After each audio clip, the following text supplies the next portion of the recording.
Bon, ben bonjour tout le monde. Euh, je m'étais dit que j'essayais de faire une vidéo ou deux par semaine. La semaine dernière, j'ai pas été capable d'en produire. Ça fait plus d'une semaine que j'ai pas fait de vidéo. Ça a été une semaine un peu difficile la semaine passée. Là. Les enfants sont vraiment tannés.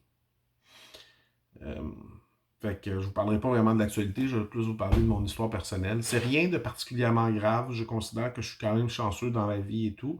Mais quand même, tu sais, on vit des petites épreuves, puis c'en est une, puis je vous la partage, OK? Donc, la semaine dernière, moi j'ai trois enfants, OK? J'ai une fille, la plus jeune, elle a 4 ans, elle est en CPE, et j'ai mes deux garçons qui sont plus vieux, les deux sont à l'école. Mon aîné est en sixième année, c'est un pré-ado, là, puis vraiment pré-ado, je vous le dis. Et mon cadet, lui, a 9 ans, il est en troisième année. Donc, la semaine dernière, dans la nuit de lundi à mardi, ma petite se réveille, elle tousse, elle a du mal à respirer, elle se recouche, elle s'endort avec nous. On se dit, ben, on verra que ça va donner le lendemain. Mardi, jour de tempête, donc les enfants sont pas allés à l'école, sauf qu'elle se réveille, la petite, puis là, elle est malade. Donc, tout, mouche, mal de gorge, nommez-le, elle l'a. Fait qu'on décide d'aller la faire tester pour la COVID. Ma conjointe, au même moment, me dit, écoute, Paolo, je vais me faire tester moi aussi, j'ai un petit mal de gorge. Parfait. Tu sais. Et là, ce qu'il faut savoir, c'est que une semaine auparavant, j'avais fait tester Andrea parce qu'il y avait une journée où il avait manqué d'école parce qu'il y avait un petit mal de gorge. Mais finalement, c'était sorti négatif. Donc, on se dit, ben, on devrait avoir les résultats. Puis, écoutez, on avait eu les résultats là, le soir même. Là, puis avec des courriels, puis un beau suivi. Puis j'étais comme, Caroline, c'est bien fait. T'sais. Ça, c'était la semaine passée. Parce que cette semaine, c'est pas ça qui s'est passé. Là. On est allé se faire tester mardi. Ma conjointe reçoit son résultat le mercredi soir. Correct, c'est respectable. Il y a où le résultat de la petite, on l'a pas. Fait que là, on commence à se poser des questions puis à s'inquiéter. Jeudi, toujours pas de résultat. Vendredi, ma conjointe écrit un courriel, disait comment ça se fait, parce que là, ça fait plus que 72 heures. Là.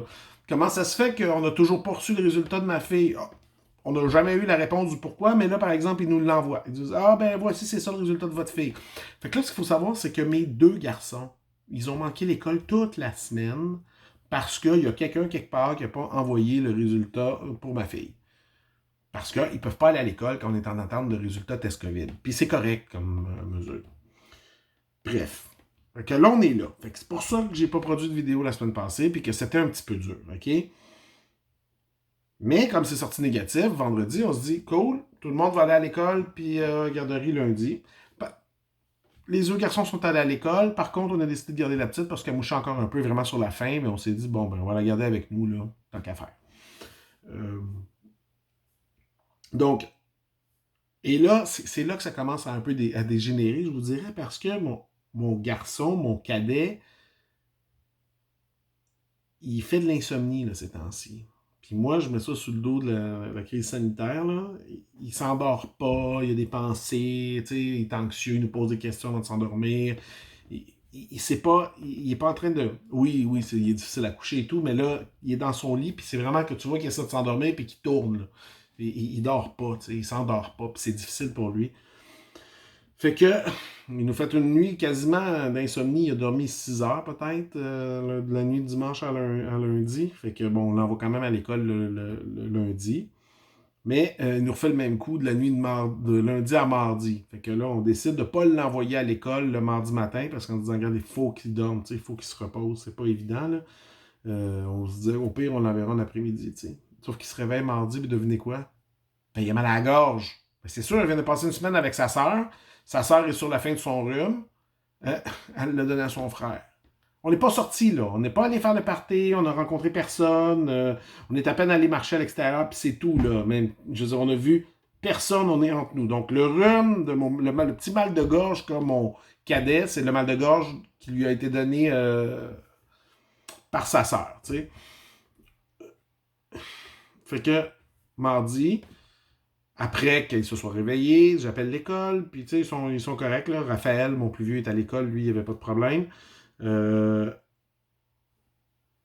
je décide d'aller faire tester André en me disant, mais t'as un petit mal de gorge, on ne prendra pas de chance, on va quand même te faire tester, juste par acquis de conscience, parce que c'est ce qu'il faut faire, même si je suis persuadé que c'est pas ça, c'est le rhume à ta sœur, pour laquelle elle a eu un résultat négatif.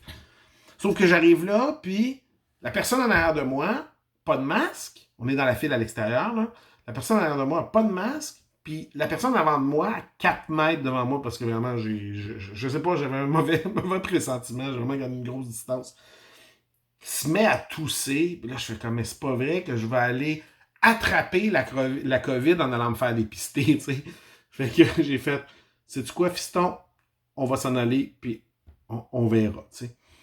Puis c'est là qu'on est. Fait que je suis dans tout ça ces temps-ci, puis l'affaire la plus difficile, là, ce que j'ai vécu tantôt qui m'a fait de la peine, c'est, j'ai dit à Raphaël, j'ai dit, écoute, mercredi, il y a des chances que tu ne puisses pas aller à l'école. Parce que ton frère, il a vraiment la gorge et tout, tu sais. Puis là, il s'est mis à pleurer, là. Il veut pas ne pas aller à l'école. Puis je le comprends, pauvre Pete. Puis l'autre qui fait de l'insomnie. Puis la petite qui me dit, papa, quand le coronavirus il va être fini, est-ce qu'on va pouvoir faire ça? C'est tellement dur pour les enfants, là. Moi, je trouve ça vraiment tough. Puis je sais que c'est exceptionnel, mais... oh, de voir mes enfants dans cet état-là, puis de savoir que ça aurait peut-être pu être différent si la santé publique avait daigné nous donner des résultats avant 72 heures. Là. T'sais, au moins, ils auraient été à l'école la semaine passée, 1 ou 2 journées, sur la semaine qui ont manqué. Et là, ça fait comme 2 semaines qu'ils vont pas à l'école. T'sais.